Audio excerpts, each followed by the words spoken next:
She's a heavy bugger.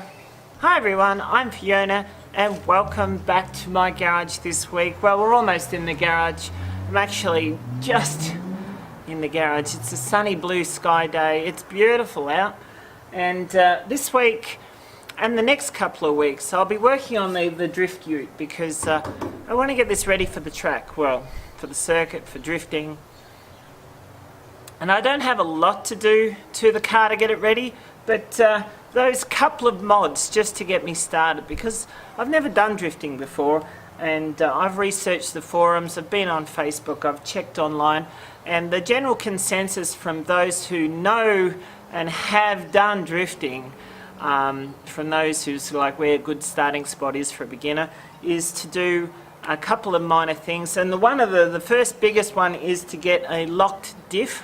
This is a 3.4 gear ratio LSD diff. It's a factory set diff, and while I would have thought that might have been alright for drifting, apparently the LSDs in these are known to break very easily if you put them under load on the drift circuit. So my advice was to sell it as is and just to get a locked diff with the higher ratio, or the highest ratio I could get. This one is a 3.9 ratio.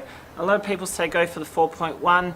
I was told there's not much in it, and this was available at a good price, whereas I couldn't find a 4.1 available.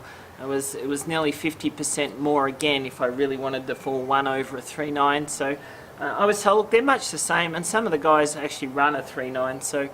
So that'll do for me. And this is a spooled diff, that is, it's got a mini spool in it. It makes it permanently locked. It's not welded or anything, and it's been professionally built. So hopefully, fingers crossed, that this will last me a long time. So this is the new diff. As you can see, it's been squiggled on, 3.9 spool. Again, it's got the 80 on the case there, and you can just looking at the two see that they're the same. Okay, so this is a race car, and building a race car is a little bit different to a road car, because when you build a road car, you want to put it together, you want it to stay together, you want it just to keep doing its thing day in, day out, and that's that. But with a race car, the idea is obviously that it might break, and if it breaks, you want to be able to pull it apart again, fix it, and get back together real quick. So logically, and we had a lot of trouble getting the bolts that hold the diff into the rear cradle. We had a lot of difficulty getting them out, and that was because they'd rusted in. They'd been there for probably 20 years. So what I'm going to do is put a bit of copper grease on the bolts, just on the thread, and before I even, a little bit in the diff, before I even put the diff in the car, I'm just going to run the bolt in and out a few times just to spread that grease through, because I don't want them to come loose easy, but if I need to pull a diff out again, I want the diff to come out easy, if that makes any sense. So again, it's because it's a race car, there is a good chance the diff will come out again at some point.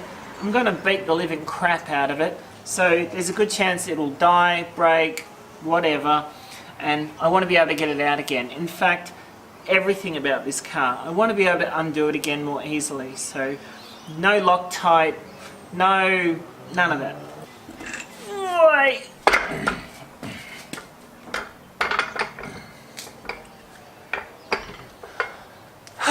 She's a heavy bugger. Way too heavy.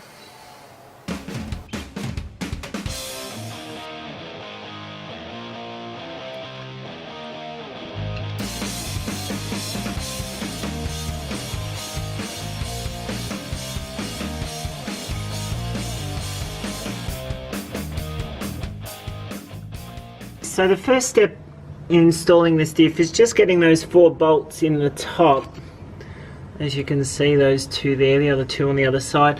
That's part of the rear subframe that swings, so the whole diff isn't up into places yet. Once it is, then this plate here will be up there. So it's just 4 bolts to start with onto the swinging subframe.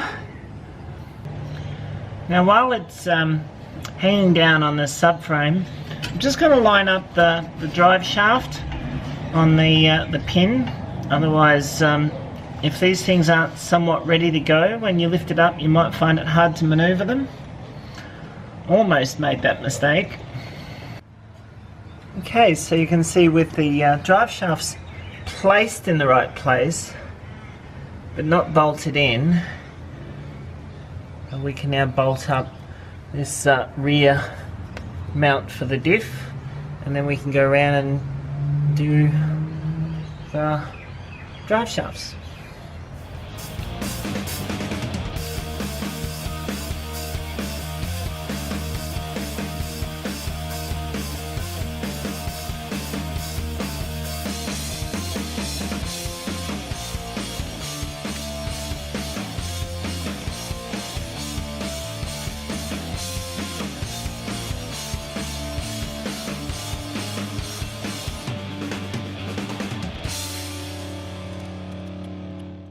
Okay, first mod, high ratio lock diff, done.